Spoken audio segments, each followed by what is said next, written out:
Jimmy Butler notes, Bucks, trade timeline, Riley, more. January 10, 2025 at 8:58 p.m. Central Standard Time by Luke Adams.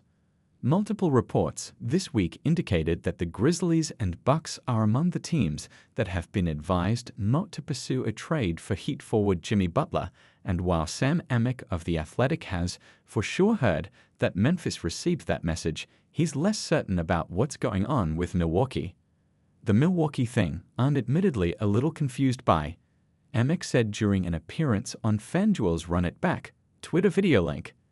I was told from somebody who 100% would and should know that Jimmy's camp had not spoken about Milwaukee and also hadn't been asked about Milwaukee.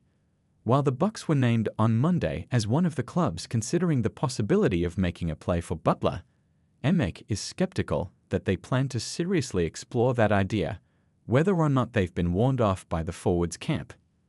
There is chatter about the Bucks and the idea of them kicking it around.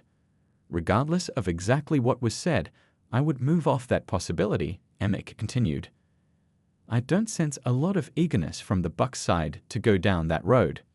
Since the Bucks are currently operating about $6.5 above the second tax apron, they'd have to reduce their team salary by more than that amount before, or as part of, any trade for Butler in order to legally aggregate multiple player contracts for matching purposes.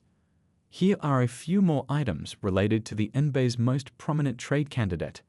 Asterisk within a detailed breakdown of where things stand with Butler, Kurt Helen of Amick Sports cites league sources who believe there's a real chance the 35-year-old could remain in Miami all season and not be traded until the summer, at which time it would be easier for the Heat to construct a deal that works for both them and their trade partner us.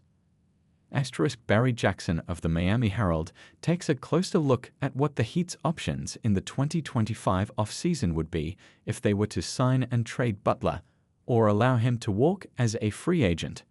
Asterisk Ira Winderman of the South Florida Sun-Sentinel checks in on the latest developments related to the Butler drama, including Heat president Pat Riley talking to Dan Leibadad about critics who say he's washed, and Butler seemingly taking a passive-aggressive jab at Riley and the Heat in a social media video.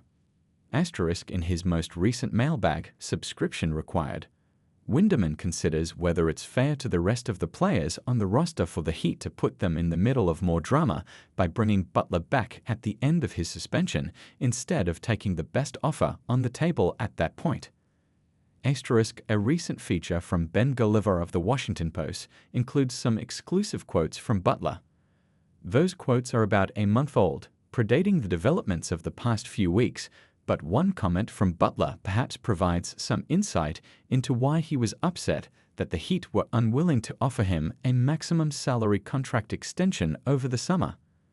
I still think I'm in my prime if I'm being brutally honest, Butler told Gulliver.